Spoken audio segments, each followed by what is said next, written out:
नमस्कार, मैं मोहम्मद आसिफ और आप देख रहे हैं एसपीएन 9 न्यूज़। गुजरात के बाद अगर देखा जाए तो महाराष्ट्र में भी बीएमसी चुनाव और दूसरा जो वो असली शिवसेना को लेकर जो लड़ाई चल रही है इस वक्त कोर्ट में, वो भी एक मसला बहुत अहम रखता है। कपिल सिब्बल साफ शब्दों में कह चुके हैं कि भाई एकनाथ शिंदे को जो करना है कर लें, या तो फिर वो बीजेपी में विलय हो जाएं या फिर अपनी पार्टी बना लें। देखिए, आज यही जानने की कोशिश करेंगे कि गुजरात में तो भूचाल मचाई है, दूसरा महाराष्ट्र में उद्धव ठाकरे असली शिवसेना को लेकर एकनाथ शिंदे के बीच में ये तमाम मसला फंसा हुआ है। कहाँ दिक्कतें हैं, कब क्यों डिले हो रही है, इसी महीने के आखिर में कहा भी जा रहा है, तो फैसला किसके हक में आएंगे, इसी पर बातचीत करेंगे। अबरार मेरे साथ मौजूद हैं। अबरार, बहुत बहुत स्वागत है आपका। ये कैसे देख रहे हैं लगातार शिवसेना की जो लड़ाई चल रही है इसको कोर्ट में, दलीलों के आधार पर आप कैसे देख रहे हैं कि किसके फेवर में कि आने के चांसेस हैं फैसले?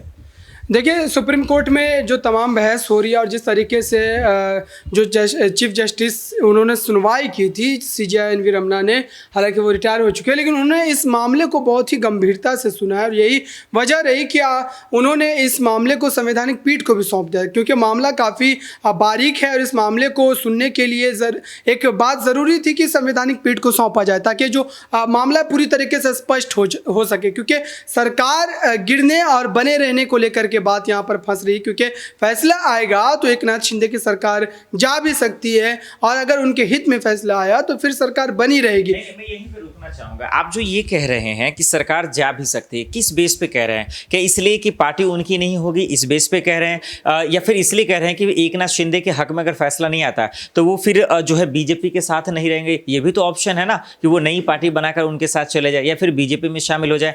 किस आधार पर आप कह रहे हैं कि सरकार? यहाँ पे मैं इस बात का जिक्र इसलिए किया हूँ क्योंकि जिस तरीके से 14 विधायकों के मामले को लेकर के, अयोग्यता वाले मामले को लेकर के सुप्रीम कोर्ट का उद्धव ठाकरे ने रुख किया है, तो अगर उन 14 विधायकों की अयोग्यता जो है वो रद्द कर दी जाती है, अयोग्य ठहरा दिया जाता है उनको, तो फिर जाहिर सी बात है कि जो उनका बहुमत का जो आंकड़ा है वो कम पड़ जाएगा। तो ऐसे में सरकार एक तरीके से गिरती नजर आएगी। वहीं जहाँ तक शिवसेना की बात है तो फिलहाल खुद सुप्रीम कोर्ट ने एक तरीके से चुनाव आयोग को ये निर्देश दिया था और एक बात कही थी कि दरअसल सुप्रीम कोर्ट में जब तक ये मामला लंबित है तब तक चुनाव आयोग को शिवसेना पर जो कब्जेदारी को लेकर के तमाम नेता जो एक तरीके से एकनाथ शिंदे, उद्धव ठाकरे अपने दावे पेश कर रहे हैं, फिलहाल उसको जो लंबित रखा जाए और जब तक सुप्रीम कोर्ट इसमें कोई अंतरिम फैसला नहीं दे देता है तब तक चुनाव आयोग इसमें कोई फैसला नहीं देगा। ये बात स्पष्ट जो है वो चीफ जस्टिस के द्वारा। पहलू आपका सही है, बिल्कुल ये पहलू से तो लग रहा है, लेकिन अबरार सवाल ये है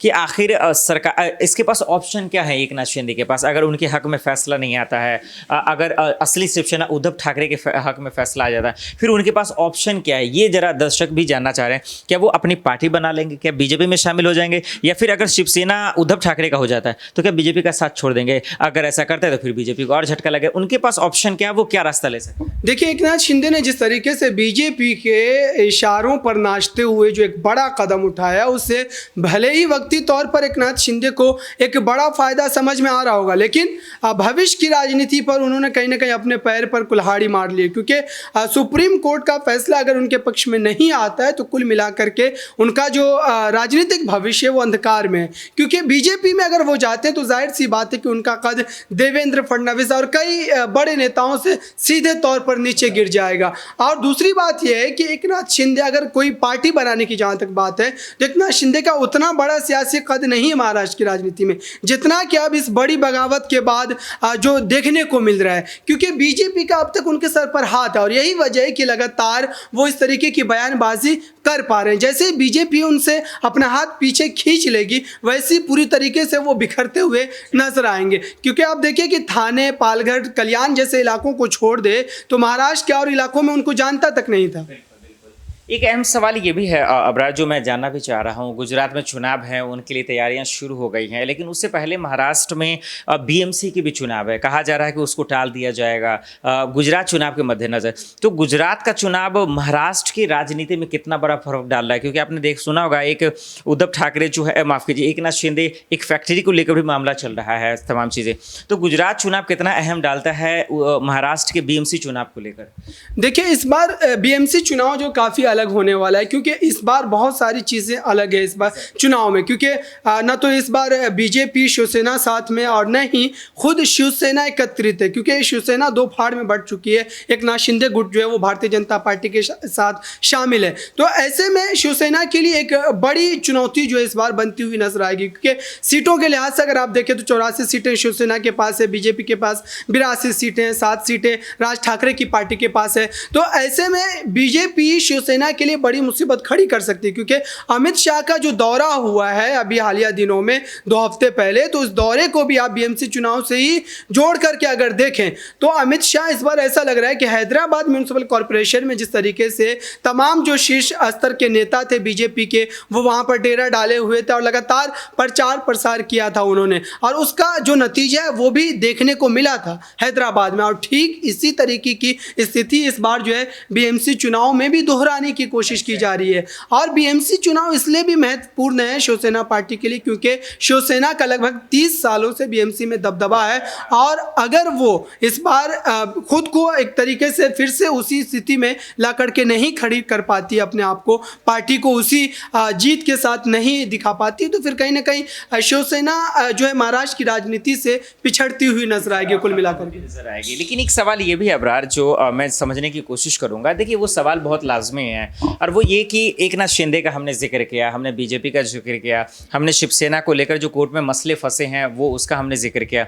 लेकिन जो सबसे लाजमी सवाल है वो ये कि आखिर उद्धव ठाकरे का जिस तरह से हम जिक्र कर रहे हैं कि वो अपने आप में जो है डिस्ट्रीब्यूट हो गए, बढ़ते नजर आए, टूट गए, उनके लिए सबसे अहम चुनौतियां क्या है बीएमसी चुनाव के मद्देनजर? असली शिवसेना को लेकर जो लड़ाई चल रही है उसको लेकर उद्धव ठाकरे के लिए क्या सबसे बड़ी चुनौती है इस वक्त?